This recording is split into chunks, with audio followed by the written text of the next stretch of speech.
Je crois que les gens au pouvoir, sont des grands traumatisés, des graves victimes, de problèmes familiaux, par exemple, notamment, qui, je ne sais pas pourquoi, avec, des gens, plus ou moins, malades, dangereux, narcissiques et égocentriques, sont, dans l'exercice, qu'on leur a laissé, et je comprends pas, comment, quand on observe que ces gens ont la capacité, en fait, même si on veut, se dire que s'ils n'avaient pas été, eu des grands problèmes qui les rendent victimes, dans leur enfance notamment, ils seraient, des gens, impeccables pour, étudier, ce dont la République a besoin. Mais en fait, ils sont surtout dans, l'extrême négatif, qui est prétexte par le fait que leur travail est de, résoudre, ce qui, assombrit la société. Mais en fait, ils donnent le spectacle même, de, focaliser sur une petite partie du sujet,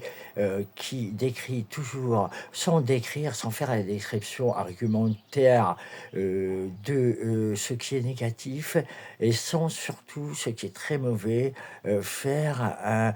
sans aucunement, même, évoquer, le bien positif des, populations dans leur liberté démocratique, du droit, qu'ils ont, car n'étant pas, les malades dangereux, qui, sont mettre à l'abri, de ce que les autres, pourraient subir. Ils ne disent pas le droit de ceux qui n'ont rien fait, ils disent les lois contre, ceux en fait qui sont, peut-être, coupables, mais d'après eux, qui confondent dans ce qui est, l'adversité et une sorte de haine, contre la vie, alors que la vie est la positivité, féconde et fertile, et l'amour par excellence dans sa nature même, et en fait,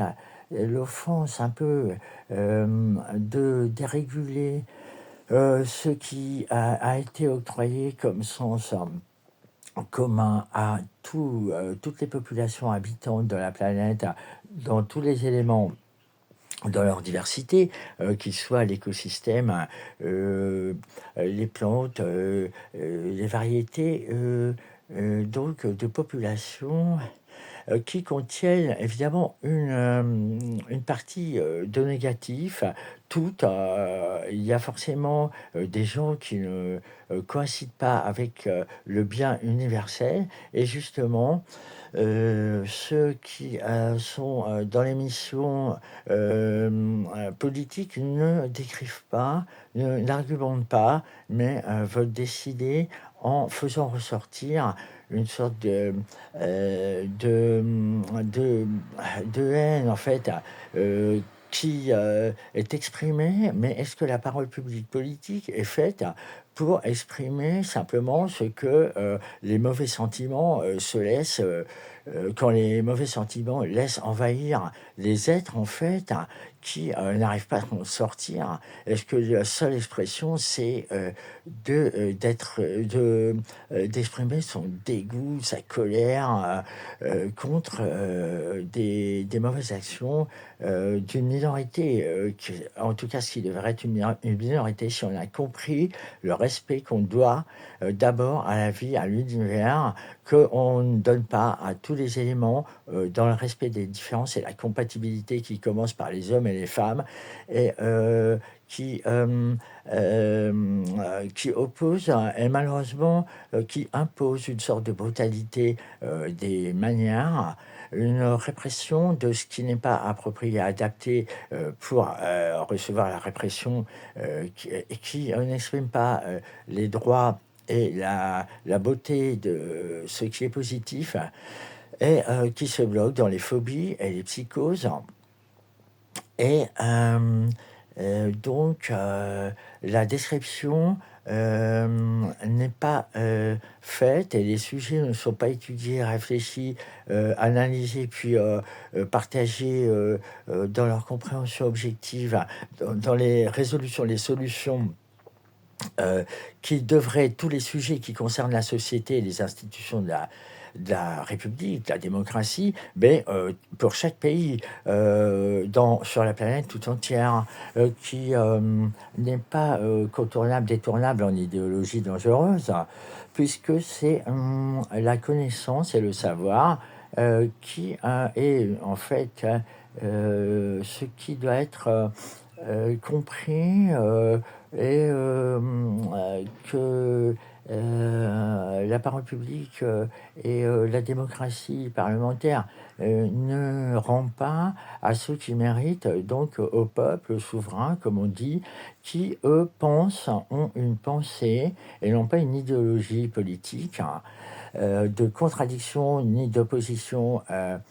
par définition ou d'appropriation, d'accaparation des pouvoirs, des intérêts, des places, qui ne sont pas la souveraineté de la force morale que représente la pensée, mais qui sont un peu la force brutale qui s'oppose au langage. Donc le langage résout la violence et donc si on concevait un autre mode de pensée, un nouveau départ en étudiant tous les sujets dans leur ensemble et non pas, comme on dit en le langage politique des lorgnettes, des morceaux, des bribes de soins ou des bribes qui n'expriment que la critique d'opposition, mais que si on apprenait un mode de pensée qui fasse la compréhension, non pas le doute et le floutage de savoir si l'IA, l'intelligence artificielle, aura les mêmes défauts que l'outil des finances, d'être détenu et opposé aux droits des gens, de tous avoir la transmission, qu'ils connaissent eux-mêmes avant ce qui séquestre la multiplication de l'argent qui est faite par l'outil en ne rendant pas ce qu'ils doivent aux ouvriers, aux gens, par la contribution des hommes d'affaires, des banques, des transactions qui sont faites par l'ordinateur. Donc, il y en a qui, évidemment, sont tellement malades qu'ils se penchent plutôt à faire des armes neurologiques, à inventer des conceptions pour diriger et contrôler les gens, mais ce qui n'est pas adapté, ce qui n'est pas apte à rendre heureux le peuple, ce qui est la demande, la compréhension et l'acceptation du bien, de faire le bonheur des peuples, qui est la raison de penser, de philosopher. Depuis les premiers temps antiques de la philosophie, et non pas l'inverse, non pas l'apologie des armes, des intérêts privés qui n'appartiennent qu'à certains, en faisant croire que c'est inexorable à cause de la fatalité. Non, la fatalité n'est que dans le passé. Et il faudrait rendre à la vie un peu ce qu'elle est réellement par nature, du bien, et ne pas cacher les vérités, mais plutôt dire ce qui a commis des exactions et qui sont les causes, plutôt que de punir et de faire la répression sur des conséquences qui sont créées par le manque de liberté, le manque de respect de ceux qui seraient aptes à aider à guérir par une description d'un ensemble cohérent, ce qui est demandé, alors que les écarts de revenus, par exemple, ou la détention de l'argent qui ne veut pas être rendu, et dans un mode de pensée qui ne veut pas être défendu par l'obsession du refus de l'accusation aux autres plutôt que la remise en question, qui est la pensée même, de se poser des questions, de se remettre en question soi-même, qui est contraire à l'accusation permanente contre les autres, et donc qui est la guérison, le soin, dont les victimes aussi seraient non pas par une sorte d'indulgence qu'on leur laisserait posséder la politique. C'est pas logique, c'est pas normal, c'est pas adapté.